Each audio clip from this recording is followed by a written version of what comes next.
بسم الله الرحمن الرحيم الحمد لله رب العالمين وأزكى الصلاة والتسليم على سيدنا ونبينا محمد وعلى آله وصحبه أجمعين. اللهم افتح لنا أبواب الرحمة وأنطقنا بالحكمة، علمنا ما ينفعنا وانفعنا بما علمتنا وزدنا علما. اللهم صل وسلم وبارك على سيدنا وحبيبنا ونبينا محمد.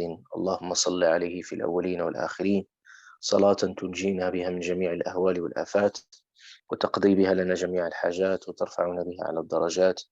آمين آمين. وصل اللهم وسلم وبارك صل اللهم وسلم وبارك صل اللهم وسلم وبارك على سيدنا محمد وعلى آله وصحبه أجمعين. ما بعد. Donc, heureux de vous retrouver dans ce jour béni de Al-Jumu'ah, dans ce mois béni de Ramadan et dans cette heure bénie pour méditer une parole bénie, la parole d'Allah subhanahu wa ta'ala. Donc, il faut tout d'abord mesurer le moment exceptionnel et qu'Allah Azza wa Jal subhanahu wa ta'ala, s'il nous a permis de nous retrouver aujourd'hui dans cette séance, c'est par sa grâce subhanahu wa ta'ala. C'est des choses pas qui ne s'offrent pas gracieusement, qui ne se donnent pas arbitrairement. On peut toujours faire d'autres choix, mais ce choix de venir et d'assister pour ce moment spirituel de méditation de la parole d'Allah subhanahu wa ta'ala, c'est parce qu'Allah Azza wa Jal veut pour nous le bien. On demande à Allah subhanahu wa ta'ala qu'il nous donne la force et toujours l'énergie de toujours être disponible pour la parole d'Allah subhanahu wa ta'ala, pour que cette parole nous donne en retour aussi des fruits. Et nous ne récoltons les fruits de cette méditation que plus tard. Et quel bonheur que nous serons accompagnés par cette parole d'Allah subhanahu wa ta'ala. Donc, Inch'Allah Azza wa Jal, comme je l'ai dit et je l'ai répété à plusieurs reprises, donc le but durant ces séances, c'est de ne pas approfondir comme on le fait d'habitude, mais on va retenir juste les messages essentiels et ce qu'il y a à retenir, Inch'Allah Azza wa Jal, comme principe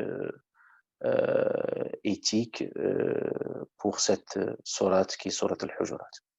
Je ne vais pas répéter ce que nous avons dit la dernière séance où nous avons insisté sur une éthique capitale qui relève de l'éthique face à l'information.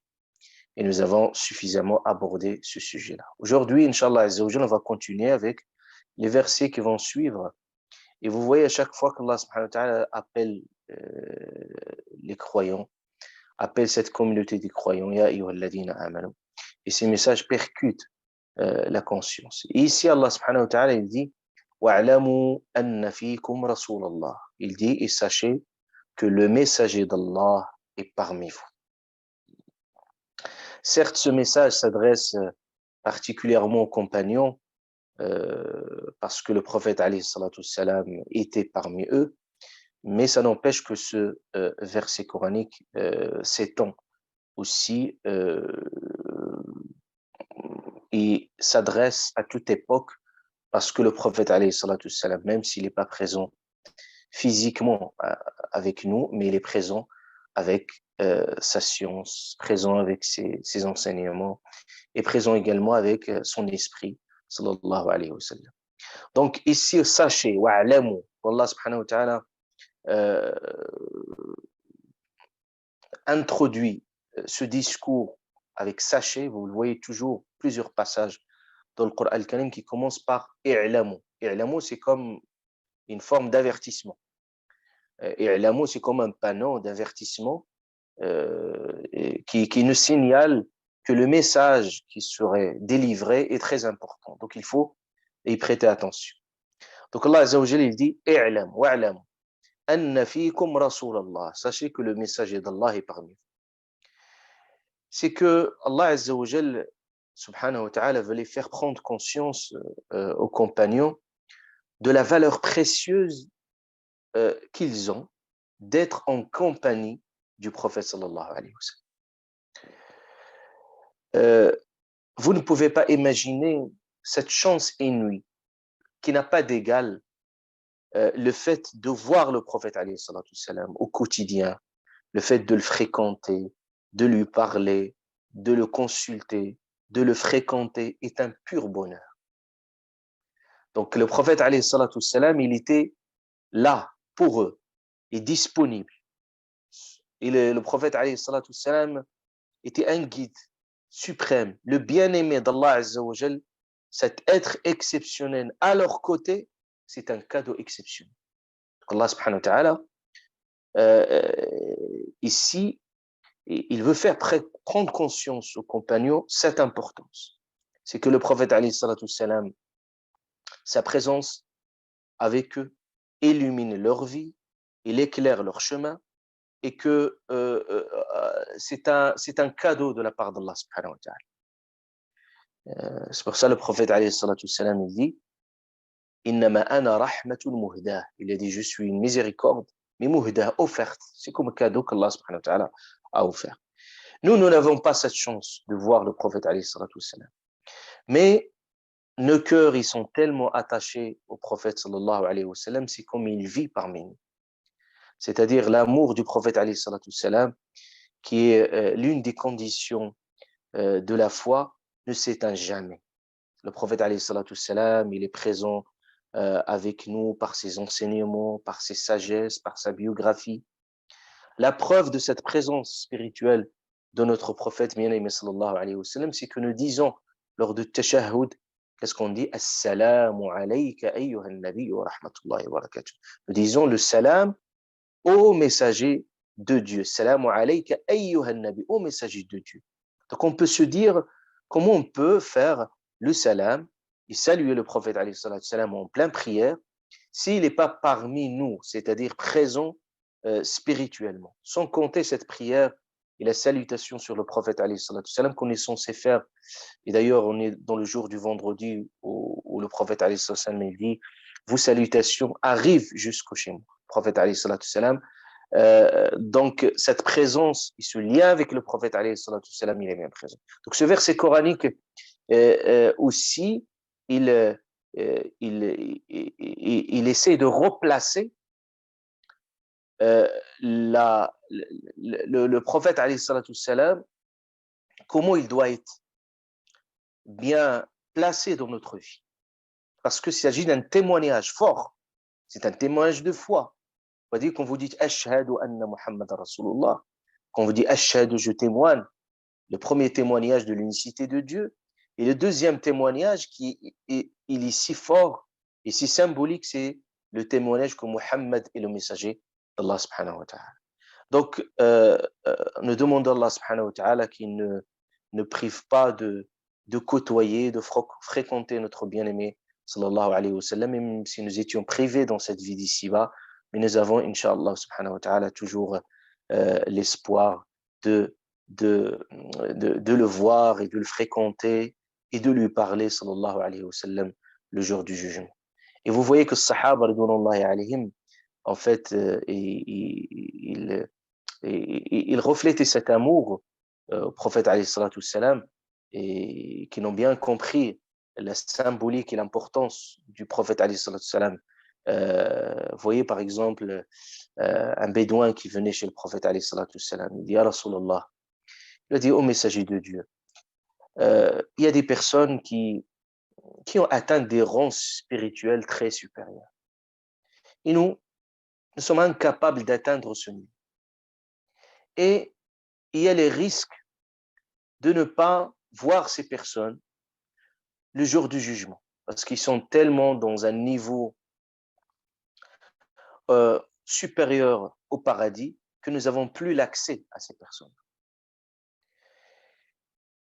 Et cette personne-là, elle avait qu'une seule chose, c'est qu'il dit, je ne peux pas atteindre leur niveau, mais je les aime. Je suis tellement attaché à ces personnes. Et le prophète, alayhi salatu salam, le rassure. Il le met en confiance. Il lui dit, Al-mar'u ma'a man ahab. Il lui dit, la personne, il sera ressuscité. Il sera, Inch'Allah, le jour du jugement avec ses bien-aimés. C'est-à-dire cet amour-là et cet attachement pourrait t'amener à ce haut rang spirituel. Et c'est ainsi qu'Allah subhanahu wa ta'ala a descendu ces versets.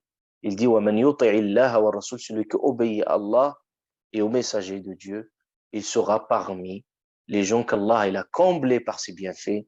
Il parlait des prophètes, les nabi'in, siddiqin, shuhada et salihin. Et on voyait également un autre compagnon, une fois, il était toujours au service du prophète alayhi salatu wassalam, il s'appelait Wabisa, il dit ya Rasulallah, une fois le prophète il a dit souhaite ce que tu veux, soit de cette vie d'ici-bas, de l'au-delà.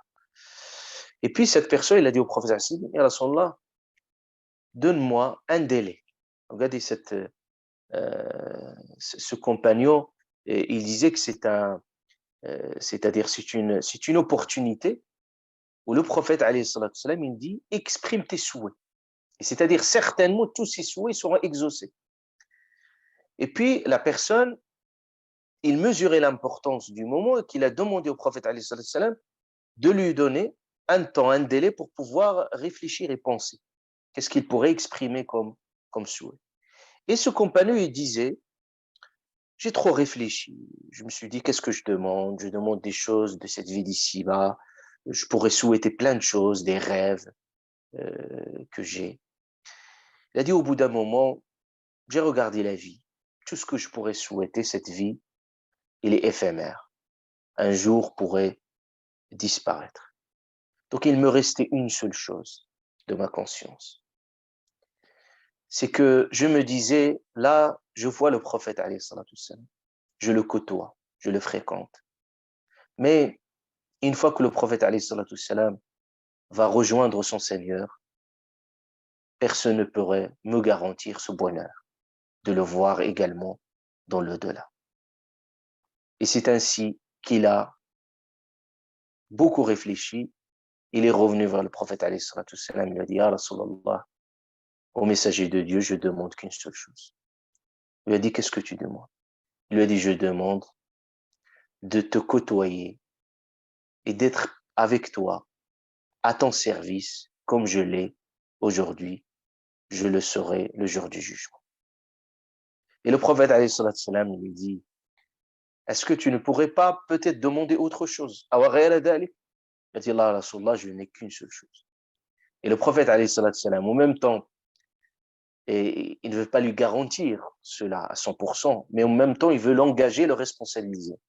Il lui a dit, A'inni ala nafsika bi kathrati sujud. Il a dit une seule chose, une seule exigence. Fais beaucoup, beaucoup de prières. As-sujud ici, c'est qui symbolise la soumission à Allah subhanahu wa ta'ala et sujud. Faites beaucoup de prières. Et c'est comme il disait le prophète alayhi salatu wassalam, que ton vœu serait exaucé, mais à condition d'en faire beaucoup en termes d'action et de dévotion pour Allah subhanahu wa ta'ala. Donc, wa'alamu anna fikum rasulallah. N'oublions jamais que Allah subhanahu wa ta'ala nous a donné ce bonheur d'avoir un prophète sallallahu alayhi wa sallam, un prophète qui nous a toujours aimés sallallahu alayhi wa sallam, prophète affectueux, bienveillant, un prophète qui reflète la plénitude humaine. C'était un prophète sallallahu alayhi wa sallam qu'Allah azza wa jalla l'a choisi pour être le meilleur des êtres sallallahu alayhi wa sallam. Et nous avons cette chance d'avoir ce guide spirituel qui est sallallahu alayhi wa sallam. C'est pour ça, depuis le début de cette sourate, il nous dit la tuqaddimu bayna, c'est-à-dire on ne devance jamais, c'est notre guide, on doit toujours être derrière. Et jamais on n'ose remettre en question ses propos, ses jugements, ses choix, sallallahu alayhi wa sallam.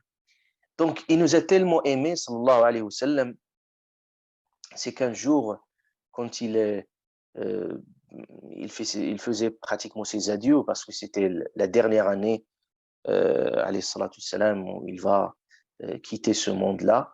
Et une fois, il est parti il était pleine nuit, il est parti visiter Al-Baqi'. Al-Baqi', là où il y a tous les compagnons qui sont morts. Et puis, il est rentré, sallallahu alayhi wa sallam, pour les saluer. Et il leur a dit, Antumus sabiqoun, c'est-à-dire vous êtes les devants, c'est-à-dire vous avez déjà rejoint votre Seigneur. Wa nahnu lahiqoun, nous allons vous rejoindre. Et puis, à un moment donné, il commençait à pleurer. Donc, les gens se demandaient, pourquoi tu pleurais, Rasulallah? Il a dit, Ishtaqtu ila ikhwani. J'ai une nostalgie. J'ai une nostalgie, j'ai hâte de voir mes frères. Ils ont dit, ah Rasulallah, nous ne sommes pas tes frères. Elle dit, là, non. Antum ashabi. Vous, vous êtes mes compagnons. Mes frères, ce sont des personnes qui vont venir après moi, qui ne m'ont pas vu. C'est-à-dire, vous, vous avez cette chance de me voir, de me fréquenter. Mais ces personnes-là, ils n'ont jamais vu le prophète, alayhi sallam, mais qui croient en lui, qui l'aiment, sallallahu alayhi wa sallam. Et le prophète, alayhi sallam, voilà, il a pensé même, avant de rejoindre son Seigneur, à tous ces musulmans qui n'ont pas eu cette chance de le voir, sallallahu alayhi wa sallam, mais qu'il les a toujours aimés et qui est toujours dans sa conscience, même le jour du jugement, le jour le plus capital, où tout le monde pense à soi, lui, il pense à cette communauté des croyants. Ummati, ummati, sallallahu alayhi wa sallam. Donc, Allah Azza wa Jalla dit wa'alamu anna fikum rasulallah. N'oubliez jamais que le prophète, alayhi salatu wassalam, que sa présence, elle est là. Et la preuve, vous pouvez le voir, que la présence du prophète, alayhi salatu wassalam, elle est dans toutes les consciences. Toute conscience de croyant, toutes les consciences spirituelles. Dès que vous parlez du prophète, alayhi salatu wassalam, vous savez qu'il a une place très, très, très importante. La yu'minu ahadukum. Il dit qu'il n'atteindrait jamais la foi jusqu'au que son amour, l'amour du prophète, alayhi salatu wassalam, soit supérieur plus que l'amour de soi-même, plus l'amour de ses parents, plus l'amour de ses biens, l'amour de ses enfants. C'est ça la vraie foi. Et donc cet amour-là, il faut le nourrir, il faut le travailler, parce qu'il s'agit d'un cheminement spirituel. Il dit Allah Azza wa Jalla wa'lamu anna fikum rasulun. Il dit law yuti'ukum fi kathirin min al-amri la'anittum. Il dit s'il vous obéissait, c'est-à-dire le prophète alayhi salam, dans maintes affaires, vous seriez en difficulté. C'est-à-dire que le prophète, alayhi salatu salam, comme Allah Azza wa Jalla, il nous a parlé de lui, il a dit Azizun alayhi ma anittum, harisun alaykum, bil mu'minina ra'ufur rahim. Allah Azza wa Jalla, il dit dans ce verset Laqad ja'akum rasulun min anfusikum. Il vous est venu un messager min anfusikum. Azizun alayhi ma anittum. Vous imaginez Aziz, c'est-à-dire la chose qui ne supporte pas, c'est que vous soyez dans la gêne. C'est-à-dire le prophète, alayhi salatu wassalam, il est venu pour lever toutes les gênes, pour mettre les gens dans le bonheur absolu, pour leur dégager tous les chemins. Jamais le prophète, alayhi salam, dans ses enseignements, dans ses conseils, dans ses sagesses, il veut mettre sa communauté dans la gêne. Toujours, il était toujours soucieux des gens et à l'écoute de leur souffrance, sallallahu alayhi wa sallam. Toujours, il trouve des solutions pour les gens, toujours disponible pour eux, sallallahu alayhi wa sallam. Allah Azza wa Jalla dit harisun alaykum, haris, toujours derrière vous, toujours, il pense à vous, sallallahu alayhi wa sallam. Et ici, Allah subhanahu wa ta'ala, il dit, dans ce verset coranique, s'ils vous obéissent, il dit aux compagnons que le prophète, dans plusieurs cas, plusieurs situations qui se sont présentées, où le prophète, il avait parfois des choix, comme nous allons le voir, et parfois des décisions à prendre que certains compagnons n'ont pas toujours saisi, n'ont pas toujours compris. Et le prophète, lui, il était, sallallahu alayhi wa sallam, puisqu'il était toujours disponible, accessible, c'est que toujours il se concerte avec ses compagnons. Et dans certaines circonstances, dans certaines situations, il fallait faire des choix, mais qui ne sont pas toujours été comprises. Par exemple, je donne un exemple, l'exemple de Badr, par exemple. Vous voyez que le prophète, alayhi salam, puisque nous sommes à quelques jours pour remémorer Ghazwat Badr, c'était ce qui s'est passé au mois du Ramadan, bien entendu, le 17 du Ramadan. Dans Ghazwat Badr, le prophète, alayhi salam, il avait un choix de partir. Vous connaissez un peu l'histoire de cette caverne de Abu Sufyan. Et puis, certains compagnons refusaient ce choix-là. Donc, ils polémiquaient, ils débattaient. C'est-à-dire, ils avaient complètement une liberté pour parler au prophète. J'imaginais que le prophète n'avait pas d'autoritarisme sur eux. Bien au contraire, Allah Azza wa Jalla lui dit وَمَا أَنْتَ عَلَيْهِمْ بِجَبَّارٍ. C'est-à-dire, n'a jamais le prophète a tenu une forme de dictature, une façon d'imposer ses avis ou de les forcer sur un choix. Toujours, il était dans la concertation. Ashiru alayya ayyuhan nas. Toujours, il demandait aux compagnons de donner, d'exprimer leurs opinions, donner leurs avis. Et Sahaba, c'est parce que le prophète, il était quelqu'un d'accessible et de disponible, c'est qu'il osait parfois. Même parfois, il osait contredire dans certaines situations. C'est pour ça, je ne dis pas certains, dans certains cas exceptionnels, mais c'est pour ça le Coran, Allah Ta'ala dans cette sourate Al-Hujurat, dès le début, il dit La tuqaddimu bayna yaday. Il veut leur montrer que le prophète a un statut très particulier, donc on lui doit le respect, on lui doit également l'allégeance. Donc les compagnons n'ont jamais manqué c'est-à-dire à ce respect du prophète. Mais il arrive dans certaines situations où parfois il y avait des sujets de polémique, comme c'était le cas de Badr. Allah Azza wa Jalla même parle de cette période-là, il dit كما أخرجك ربك من بيتك بالحق وإن فريقا. Il dit وإن فريقا, pas tous, il a dit une partie des croyants, من المؤمنين. Ça, c'est des gens qui sont des croyants. C'est pas des gens qui sont des gens des croyants. إن فريقا من المؤمنين لكارهون. Ils sont contraints, ils veulent pas faire cette bataille.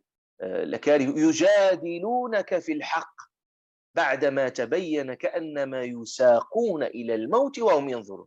تعالى nous donne une image, il dit يجادلونك, déjà يجادلونك, le jidal ici, la polémique, c'est-à-dire le débat le plus intense, c'est-à-dire c'est un argument contre argument.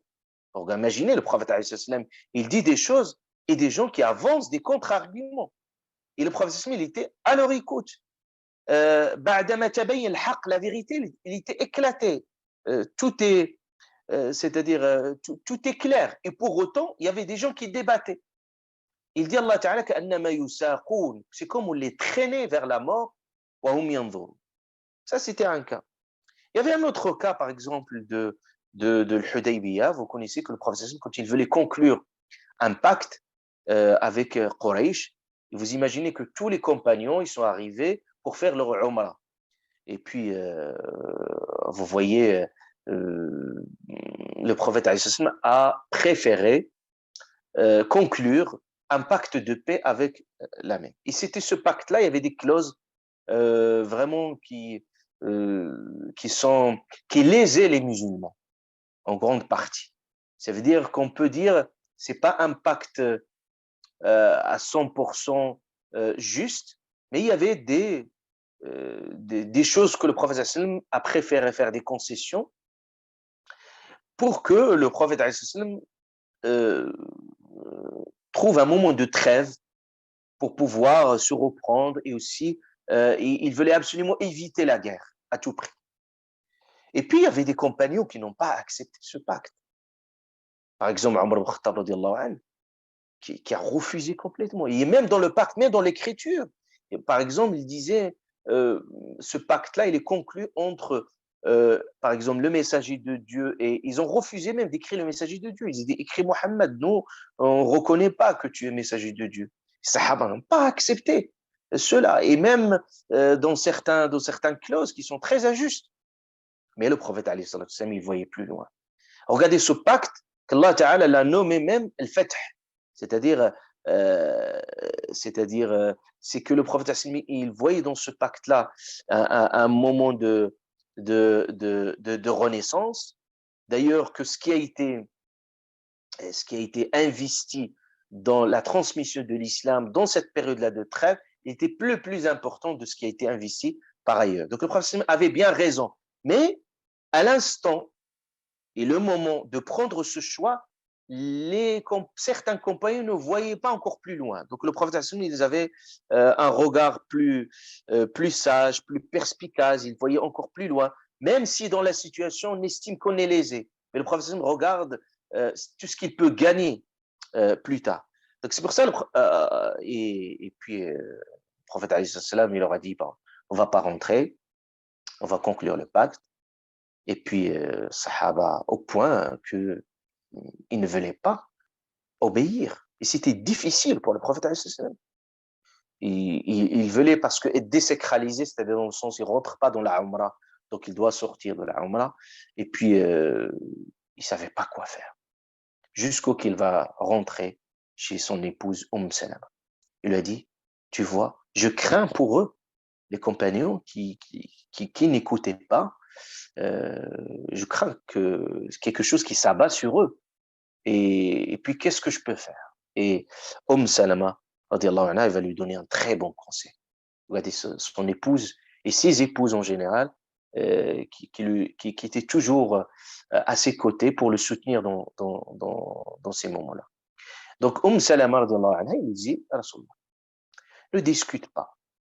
Tu rentres et tu te désacralises. C'est-à-dire, c'est pas la peine de leur dire on va se désacraliser de l'Umrah, c'est-à-dire on va plus faire l'Umrah. Toi, tu rentres et tu fais les rites qu'il faut faire et tu verras. Les gens vont te suivre naturellement. Tu n'as à les convaincre, à leur parler, mais ça va pas tenir le coup. Une fois, il faut passer à l'acte et les gens vont te suivre. Et puis le prophète, alayhi salatu wassalam, dès qu'il va sortir, il va faire les premiers rites. Et puis à ce moment-là, tous les compagnons vont suivre. Donc, et tout le monde suit le mouvement. Donc ça, c'était quelques épisodes qui sont exceptionnels. Mais as-sahaba, radwanullahi alayhim, en général, ont toujours reflété le bon sens de l'obéissance. Mais quand il y avait des situations qui se présentent, le Coran descend pour leur dire la conduite qu'il faut avoir et l'éthique qu'il faut avoir. Et ça ne montre pas, parce qu'on nous parle du prophète alayhi salatu wassalam en général, mais aussi dans toute organisation. Donc, quand il y a un leader, il y a un leadership qu'on doit avoir une forme d'organigramme, que tout doit être respecté pour que les choses se déroulent et se passent dans la meilleure des façons. Et cette organisation, elle est tellement importante pour que les choses puissent aboutir. Donc, c'est pour ça Allah Azza wa Jal, il dit ici, وَلَكِنَّ اللَّهَ حَبَّبَ إِلَيْكُمْ. Il dit, et c'est comme il dit, As-Sahaba, il leur dit, bien entendu, si ils vous obéissaient dans maintes affaires, on a cité quelques affaires, vous seriez en difficulté. C'est-à-dire, à la fin, vous croyez chercher la facilité, mais vous serez plus en difficulté. Donc, choisissez l'attitude la plus appropriée de suivre le prophète dans certaines situations. Mais Allah Ta'ala, il dit, mais, ce mais pour dire, mais vous, les compagnons, heureusement, à cas exceptionnels que je viens de citer, ce n'est pas la règle. Vous avez toujours reflété le sens de l'obéissance à Dieu.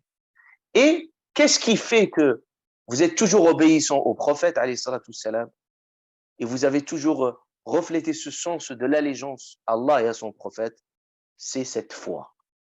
Et regardez, Allah Ta'ala va nous donner une très belle image qu'on peut clôturer, Inch'Allah Ta'ala, cette séance. Il dit, وَلَكِنَّ اللَّهَ, mais Allah a fait aimer la foi. حَبَّبَ إِلَيْكُمْ, a fait aimer pour vous. Vous a fait aimer. حَبَّبَ إِلَيْكُمْ, vous a fait aimer la foi. Et il l'a embellie dans vos cœurs. Il vous a fait détester la mécréance, la perversité et la désobéissance. Ceux-là sont bien dirigés. Allah subhanahu wa ta'ala met en avant ici la foi exceptionnelle de ses compagnons. La foi qui est le moteur spirituel. D'ailleurs, cette sourate-là, comme vous avez vu, pourquoi la notion de foi, elle est centrale, il est répété à plusieurs reprises et dans plusieurs circonstances, vous voyez que la notion de foi, parce que toute cette sourate s'adresse déjà aux gens de la foi, c'est un discours spécifique, ya ayyuhalladhina amanu à chaque fois, parce que Allah subhanahu wa ta'ala, à travers cette sourate, il veut les orienter, il veut les guider vers la bonne éthique et la bonne moralité. Et la foi en soi est un guide intérieur. Allah subhanahu wa ta'ala il nous dit إن الذين آمنوا وعملوا الصالحات يهديهم ربهم بإيمان. Ceux qui ont la foi et qui font de bonnes actions, Allah les guide par quoi? Par le biais de quoi? Par leur foi. C'est-à-dire la foi en soi est un guide intérieur. Donc, le Coran ici nous donne une très belle image que nous devons, si nous retenons cette image-là que nous donne le Coran al-Karim de l'essence de la foi, il nous donne les principes, les bases de cette foi. Il dit, première des choses, il dit Allah subhanahu wa ta'ala, Habbab ilaykumul iman. Il vous a fait aimer la foi. Allah parle de l'amour. La foi, c'est pas une souffrance. La foi, c'est pas une culpabilité. La foi, ce n'est pas une contrainte. On ne contraint pas un cœur à aimer. La ikraha fi ddin. La porte d'entrée pour la foi, c'est l'amour. La foi, parce que la foi est une liberté. La foi est une émancipation, est une libération de l'individu. L'amour de la foi. C'est pour ça le prophète, alayhi salatu wassalam, même quand il parlait de la foi, il parlait en termes qui exprimaient le goût, une forme de gastronomie spirituelle même. Il parle, le prophète, il a goûté. Il parle du goût. La foi, il a un goût. Il a goûté. Il parle de la saveur de la foi. Il parle du bon goût de la foi. Parce que la foi, ça se déguste. Ça se vit dans un pur bonheur. La foi est un bien-être spirituel. Parce que c'est cette foi qui procure au cœur une sérénité. وأنزل السكينة عليهم والذي أنزل السكينة في قلوب المؤمنين. C'est lui qui a fait descendre la sérénité dans le cœur des croyants. في قلوب المؤمنين. Donc une sérénité, un apaisement. La foi est une énergie, un élan, un dépassement de soi. Et quand on aime, حبب إليكم الإيمان, quand on aime, on obéit naturellement. إن المحب لمن يحب مطيع. Ce n'est pas possible, c'est comme Allah subhanahu wa ta'ala dit, quelqu'un qui aime leur prophète, qui aime Allah subhanahu wa ta'ala, c'est des gens, quand ils écoutent l'ordre, ils sont dans l'obéissance. Ils sont dans l'obéissance avec beaucoup de bienveillance. C'est-à-dire, avec notre bien-aimé, on ne compte plus notre temps. C'est un pur plaisir. De le servir, d'être à son service, est un plaisir en soi. Donc, la foi ici, habbaba ilaykumul iman. Et la meilleure entrée spirituelle pour initier n'importe qui sur ce chemin de la foi, c'est de commencer par l'amour. Avant de leur apprendre le Coran, d'apprendre la prière, il faut leur faire aimer la prière. Nos enfants et n'importe quelle personne. Dès ses débuts, il ne faut pas mettre l'accent que sur les ordres. Fais ceci, ne fais pas cela. C'est important. C'est-à-dire la loi en soi, ça structure l'humain. Ça permet d'avoir des repères, des règles. Mais avant d'avoir l'obsession des règles, de ce qu'il faut faire, de ce qu'il ne faut pas faire, les ordres divins, il faut connaître le divin. Et ça passe par une foi. Une foi, ça se construit sur une confiance, sur un amour. Et c'est ça que le prophète, alayhi salatu wassalam, quand il éduquait ses compagnons, toujours, il mettait l'accent sur la foi. D'ailleurs, même as-sahaba qui regrettaient plus tard certains dérives, certains sahaba qui ont atteint un âge un peu tardif et qui ont vu les changements qui se sont déroulés après, par la suite. La mort du prophète, il dit, l'un des compagnons, il exprimait d'ailleurs ce malaise. Il disait, nous avons eu la foi avant le Coran. Vous avez eu le Coran avant la foi. C'est pour ça vous ne donnez plus de considération. Parce qu'il n'y a pas la base. Donc, la base sur laquelle il se construit votre religion, c'est cette foi. Il est construit sur quoi? Sur la contrainte, sur s'il est construit sur l'amour, c'est une foi qui est construite sur des bases saines. Donc, حبب إليكم الإيمان. Donc, c'est ainsi que nous devons vivre la foi. Vivre la foi comme un bonheur, comme un bien-être, comme un dépassement de soi, comme une vraie libération de l'intérieur. حبب إليكم الإيمان. Et regardez, Allah subhanahu wa ta'ala aussi va nous parler également une autre image encore plus belle. وَزَيَّنَهُ فِي قُلُوبِكُمْ. Parce que quand il y a l'amour, la foi va fleurir. Regardez, il nous donne Allah ta'ala, il dit cette image, زَيَّنَهُ. Mais la foi, il est où? Il siège où? C'est dans le cœur. فِي قُلُوبِكُمْ. Donc le travail de la conscience spirituelle, ça commence déjà par le travail de notre intériorité, de l'intérieur. Il dit وَزَيَّنَهُ فِي قُلُوبِكُمْ. La foi fleurit dans le cœur, comme un jardin. Vous voyez, aujourd'hui, avec le printemps, avec les fleurs de tout type, de toutes sortes, également aussi le cœur, il fleurit par la foi. Oui, il y a une esthétique, Allah subhanahu wa ta'ala dit qu'il y a une esthétique, comme il y a une éthique, il y a une esthétique également de la foi. Une foi qui dégage de la beauté au niveau de son comportement, de son attitude, dans sa façon d'être avec soi-même, avec les autres, avec Allah subhanahu wa ta'ala. Une foi qui doit refléter la beauté et la bonté. Car Allah ta'ala est beau. Il aime ce qui est beau. Allah, il est bon. Allah tayyib. La yaqbalu illa tayyiba. Allah est jamil. Allah, il est beau. Il aime la beauté. Même la beauté doit se refléter. Nous sommes une vitrine qui reflète cette beauté. Mais si on dégage de la méchanceté, de l'agressivité, de, de la dureté, on n'est plus dans ce registre de la foi dont on parle Al-Qur'an al-Karim.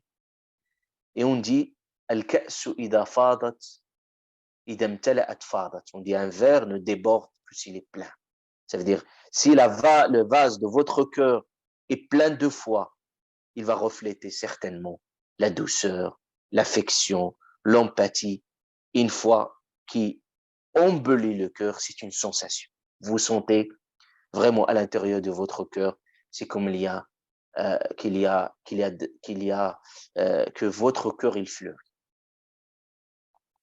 حبب إليكم الإيمان وزينه في قلوبكم وكره إليكم الكفر والفسوق والعصيان. Et Allah Ta'ala il dit, il l'a fait aimer, la foi, il l'a embelli dans vos cœurs et il vous a fait détester la mécréance, la perversité et la désobéissance.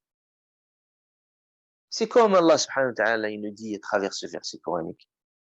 Naturellement, quand la foi habite notre conscience, cette foi qui se vit, qui se déguste, naturellement, quand on trouve goût à la foi dans sa splendeur, dans sa pureté, on trouve plus goût aux ordures, aux saletés. Ce sont des ordures, la désobéissance à Dieu, les péchés.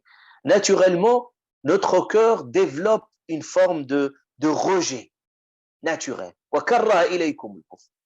C'est impossible que dans un seul cœur, on associe l'amour pour la foi et tout ce que peut exiger la foi en termes d'attitude, en termes de comportement, façon d'être. C'est impossible qu'il soit compatible avec un autre goût. Il y a un goût pour les caprices, pour les plaisirs de cette vie d'ici-bas, dans le mauvais sens du terme. Il y a des gens qui trouvent goût à ça. Mais ce sont des ordures, ce sont des saletés, ce sont des gens, votre cœur, une fois qu'il trouve goût à la foi, il va développer une forme d'aversion, un rejet naturel pour l'ingratitude, pour la débauche, pour le péché, pour la perversité, les vices. Il ne peut plus les approcher. Plus, il va s'en éloigner naturellement. Donc, quand on travaille le fond de quelqu'un, on travaille sa foi à l'intérieur, c'est que naturellement, on va développer ce rejet. Quelqu'un qui va trouver le goût à la prière, le goût au Coran, quand quelqu'un trouve le goût au Coran, est-ce qu'il va l'associer avec d'autres goûts musicaux ou autre chose? Il ne trouve plus le goût à ça. Parce que tellement son oreille, il s'est habitué à écouter les bonnes paroles. Quelqu'un qui a habitué sa langue toujours à dire les belles choses, à tenir les propos justes, est-ce qu'il peut, est-ce qu'il peut tenir des propos grossiers ou est-ce qu'il peut tenir des propos injurieux? Quelqu'un qui s'est habitué toujours à voir les belles choses, est-ce qu'il peut habituer son regard à voir ce qu'Allah subhanahu wa ta'ala a interdit? Donc, donc c'est ça. Donc, il y a un lien indéfectible entre ce travail spirituel de fond, entre cette foi embellie dans le cœur, on est à un niveau spirituel très supérieur, et entre cette aversion. Ça veut dire, quand je trouve le goût à quelque chose qu'Allah subhanahu wa ta'ala a interdit, c'est qu'il y a un problème quelque part. C'est qu'il y a un problème au niveau de ma foi. C'est qu'il faut travailler, il faut chercher c'est quoi la panne. La même chose, quand quelqu'un ne trouve pas le goût à quelque chose qui est par définition, qui est par essence, euh, euh, il a du goût. Par exemple, quelqu'un veut lui présenter une nourriture appétissante, mais il ne trouve plus le goût à la nourriture. Il y a un, il y a un problème. Le problème, ça vient pas de la nourriture en soi, mais ça vient, c'est que la personne, elle est malade. Quand on est malade, on trouve le goût à rien. Ben, la même chose aussi, ce cœur peut tomber malade, peut même mourir. Allah subhanahu wa ta'ala parle d'un stade terminal du cœur. Mais il y a Allah subhanahu wa ta'ala a parlé que certains cœurs, ils sont malades, soit par les plaisirs, soit par les désirs, les délices de cette vie d'ici-bas. Donc, ce qui fait, ils trouvent le goût à regarder des choses qui ne sont pas, euh, qui ne sont pas bonnes, à dire des choses, à avoir des fréquentations qu'il ne faut pas. Donc, tout cela pour nous dire que la foi, une fois il habite notre cœur, il change radicalement notre conscience. Il ne change de l'intérieur. Parce que la lumière de la foi va chasser toute cette obscurité. Plus on travaille et plus on allume cette lumière dans notre conscience, plus on fait chasser ces obscurités. Et on arrive à un moment donné où la foi trouve un moment de stabilité. Stabilité pour pouvoir toujours gravir vers les échelons spirituels. Et Allah Azza wa Jal, il clôt tout cela en nous disant, il dit subhanahu wa ta'ala, wa karra ilaykum. Et Allah Ta'ala, il a énuméré par ordre de danger. Il a dit le kufr, c'est-à-dire qui est l'opposé de la foi. C'est quelque chose qui est très détestable, comme il dit le prophète alayhi salatu salam. Il dit yakrah, c'est-à-dire il déteste de revenir vers l'ingratitude, comme quelqu'un le jette à l'enfer. Donc yakrah an ya'uda fil kufr kama, c'est-à-dire par la crainte de le jeter dans le feu. Et tout cela, al-fusuq wal-isyan. Allah subhanahu wa ta'ala parle de la désobéissance à Dieu. Et le fusuq, Allah subhanahu wa ta'ala parle aussi, le fusuq, c'est-à-dire, comme on l'a expliqué la dernière fois, in ja'akum fasiqun, au sens sortir du cadre, c'est-à-dire sortir être, s'émanciper de tout, c'est-à-dire de tout ce que Allah subhanahu wa ta'ala nous a recommandé, nous a demandé comme enseignement. Le fait de s'émanciper de tout cela, c'est un pur fisq au sens coranique du terme. Et après tout cela, Allah subhanahu wa ta'ala dit Ulaik humur rashidun. Allah subhanahu wa ta'ala parle ici rashidun. Rashidun, c'est la maturité, être mature. C'est ça, rushd.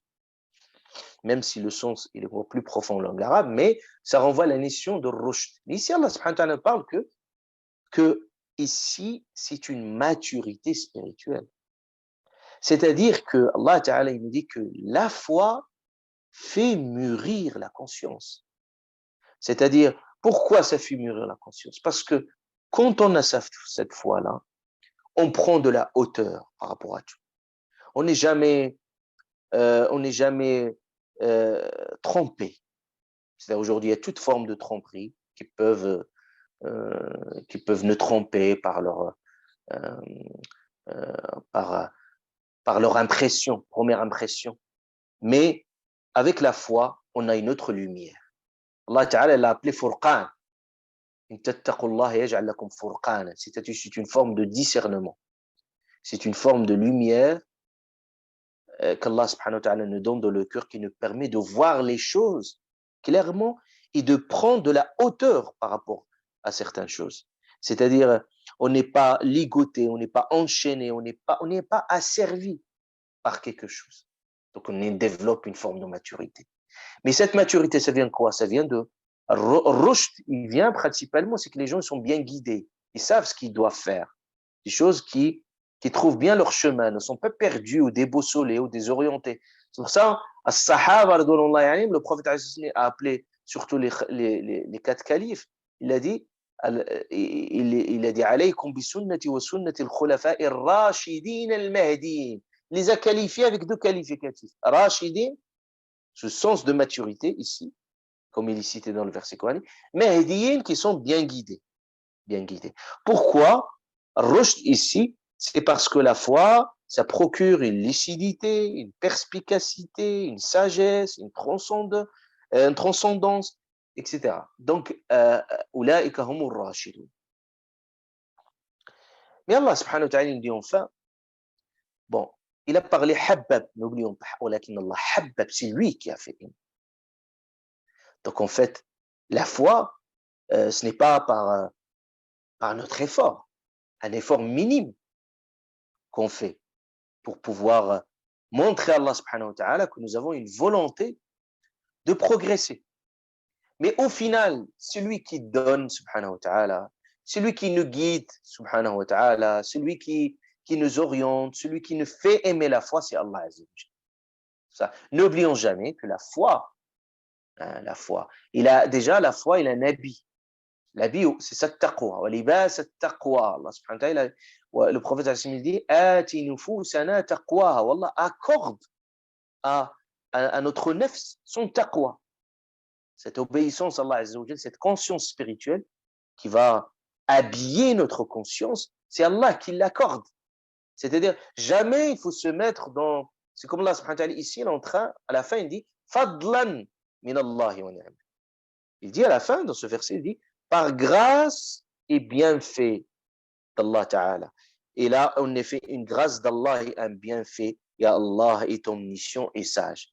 C'est pour qu'Allah, subhanahu wa ta'ala, ici, il veut casser cette forme d'orgueil qui peut naître. Parce qu'il y a parfois une forme de fierté.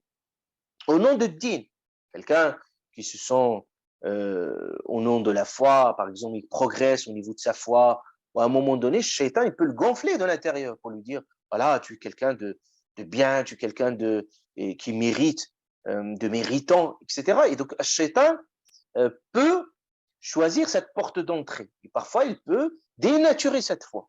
Donc, c'est pour ça, tout le temps, sans cesse, n'oublions jamais que c'est Allah, subhanahu wa ta'ala. Sans sa grâce, sans son bienfait, sans sa faveur, ne serons pas là. وَمَا كُنَّا لِنَهْتَدِيَ لَوْلَا أَنْ هَدَانَ اللَّهُ. C'est-à-dire, nous ne serons pas guidés si Allah, subhanahu wa ta'ala, nous a pas accordé cette guidance. Si c'est pas Allah, subhanahu wa ta'ala, qui nous a accordé cette saveur de la foi, si c'est pas Allah subhanahu wa ta'ala qui a embelli nos cœurs par cette foi, si c'est pas Allah subhanahu wa ta'ala qui nous oriente, qui nous guide, qui nous donne la force, l'élan et l'énergie, on peut rien faire. Et si Allah ta'ala peut nous priver, peut éteindre cette lumière de la foi, on voit plus rien. On est complètement perdu. Donc n'oublions jamais que la source qui génère notre foi, c'est Allah subhanahu wa ta'ala. Donc c'est pour ça qu'on est toujours dans une forme d'humilité. Il ne faut pas s'orgueillir avec la foi. Ce n'est pas au nom de la foi, je me considère que j'ai fait quelque chose. On va voir à la fin de cette sourate, Allah subhanahu wa ta'ala va parler de l'attitude des Bédouins par rapport à la foi. D'ailleurs, parce que c'est très important, on va voir à la fin de cette sourate, il y avait une forme d'attitude de certains par rapport à la foi. Certaines formes de prétention. Et le Coran corrige cela pour dire la foi, c'est pas ça. Donc, toujours n'oublions pas, Fadlullah wa rahmat.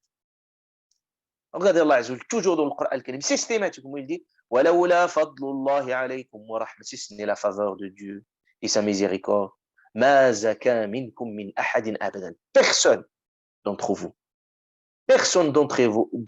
ne serait bien guidé, purifié de l'intérieur. ولولا فضل الله عليكم ورحمته لاتبعتم الشيطان إلا قليلا. Et si ce n'est pas la faveur d'Allah et sa grâce, vous allez tous suivre le shaitan, sauf peu de personnes. Regardez même le prophète il nous dit لن يدخل أحدكم الجنة بعمله. Personne d'entre vous n'entrera au paradis par ses actions. Ils ont dit, à Rasulallah, comment se fait-il? Même toi, tu ne peux pas rentrer au paradis par tes actions. Il a dit, même moi, sauf si Allah m'en comble par sa miséricorde et par sa faveur. Ça veut dire que nos actions, ce que nous faisons, ça ne mérite pas le paradis. Nos actions, qu'est-ce qu'ils valent déjà? C'est-à-dire, nos actions sont dérisoires par rapport à ce qu'Allah... Nos actions, qu'Allah Ta'ala, il dit, entrez au paradis par vos actions, juste pour nous faire plaisir et pour nous faire sentir que nous avons fait quelque chose. Mais en réalité, nous n'avons rien fait. C'est-à-dire que nos actions, c'est juste une clé d'entrée. C'est juste une clé. Mais par contre, tout ce qu'Allah subhanahu wa ta'ala a préparé pour les gens au paradis, cela, c'est la faveur d'Allah Azza wa Jalla, sa grâce. Donc cela veut dire quoi? Demandez toujours à Allah subhanahu wa ta'ala de sa faveur. Allah Ta'ala dit « Was'alullaha min fadlih » Parce qu'Allah Ta'ala, il nous dit dans le Coran al-Karim qu'il il a al-fadl al-kabir, il a une faveur énorme, subhanahu wa ta'ala. Et que Allah Azza wa Jal, subhanahu wa ta'ala, il a un océan inépuisable de dons, la largesse de ses dons, subhanahu wa ta'ala. Il peut donner tout ce que vous pouvez. Imaginez tout ce que vous pouvez souhaiter, subhanahu wa ta'ala. Donc, demandons à Allah Ta'ala. Une meilleure faveur qu'on peut demander. Parce que ici, Allah Ta'ala dit Fadlan min Allah wa ni'mah. Ni'mah, un bienfait. Le meilleur bienfait et la meilleure faveur qui peut vous être accordée, c'est la foi. Si les gens demandent des choses de cette vie d'ici-bas, c'est leur droit. On est naturellement censé faire cela. Rabbana atina fid dunya hasanatan wa fil akhirati hasanatan. On cherche une part de cette vie d'ici-bas et dans le delà. Mais n'oublions jamais la meilleure des faveurs qu'on peut avoir, c'est que cette foi habite notre conscience. Si vous avez un goût à la foi et vous trouvez le plaisir, vous trouvez ce bonheur spirituel là vous avez tout le bonheur. Vous avez, comme il dit, l'un des savants, il dit, il y a des gens qui sont entrés dans le paradis terrestre. C'est-à-dire, vivre le bonheur de la foi, c'est vivre déjà le goût et de vivre déjà vivre spirituellement ce que c'est que la sensation d'être au paradis. C'est qu'il y a des moments qui traversent les cœurs, des moments où vous avez une sensation spirituelle de pur plaisir que vous vous dites au bout d'un moment, je n'appartiens même pas à ce monde-là. Vous êtes complètement déconnecté du monde, du temps et de l'espace. Parce que là, votre cœur a transcendé. Votre âme, il a voyagé dans les airs célestes. Parce que là aussi, le cœur, il a ses aventures, il a également ses voyages. céleste avec Allah subhanahu wa ta'ala. Donc c'est pour ça Allah Azza wa Jalla dit fadlan min Allah wa ni'ma. Et à la fin Allah ta'ala il dit fadlan min Allah, ça veut dire que cette foi-là il faut la préserver, la travailler et demander à Allah subhanahu wa ta'ala toujours sans cesse qu'il vous accorde subhanahu wa ta'ala cette guidance pour rester toujours sur ce chemin de la foi. Et Allah ta'ala à la fin il dit Wallahu alimul hakim, omniscient et sage. Donc Allah ta'ala met en avant son omniscience, sa science et sa sagesse pour nous dire c'est qu'Allah subhanahu wa ta'ala il sait aussi le fond de tout un chacun. Et si Allah ta'ala place une lumière dans un cœur, c'est qu'il sait que ce cœur mérite. C'est pour ça Allah ta'ala dit fa'alima ma fi qulubihim fa'anzala as-sakinata alayhim. Quand Allah subhanahu wa ta'ala il a vu la pureté et l'authenticité de leur cœur, il a fait descendre cette sérénité dans le cœur. Donc une seule chose, une fois qu'on règle la boussole de notre cœur, on oriente bien nos intentions et vous allez recevoir et recevoir et recevoir de cette lumière qui ne termine jamais. Et plus vous faites de l'effort pour travailler votre foi, pour être toujours dans la performance et toujours dans l'excellence, plus Allah Ta'ala il vous donne, subhanahu wa ta'ala. Allah il a dit وَالَّذِينَ جَاهَدُوا فِينَا لَنَهْدِيَنَّهُمْ سُبُلَنَا وَإِنَّ اللَّهَ لَمَعَ الْمُحْسِنِينَ. جاهدوا فينا, une forme de djihad de nafs, de l'effort de soi, fina, qu'ils ont une seule vocation, un seul but, c'est de chercher la satisfaction d'Allah. Allah Ta'ala dit لَنَهْدِيَنَّهُمْ, nous allons les guider, les guider, les guider. À chaque fois il y a une porte de guidance qui s'ouvre, une deuxième encore, une troisième, et vous dites que ça se termine jamais. Même le goût de la foi, ça se termine jamais. Vous dites que j'ai goûté quelque chose de très délicieux, et puis vous allez encore déguster davantage, et déguster davantage, jusqu'à la fin de votre vie, vous découvrirez. Toujours, on découvre les mystères de cette foi. Allah subhanahu wa ta'ala أن يغفر ذنوبنا ويسر أمورنا ويسر عوائنا. اللهم حبب إلينا الإيمان. Le prophète il faisait ce dua, حبب إلينا الإيمان, fais-nous aimer la foi, وزينه في قلوبنا وكره إلينا الكفر والفسوق والعصيان واجعلنا من الراشدين فضلا منك ونعمة. آمين آمين. وصلى الله وسلم وبارك على سيدنا وحبيبنا ونبينا محمد وعلى آله وصحبه أجمعين. سبحان ربك رب العزة عما يصفون وسلام على المرسلين. القرآن يسري في شراييني ووجداني، أنا نبت بحفاظ جليل القدر والشان، لهم نور يعانقهم يضاهي شمس أزمان.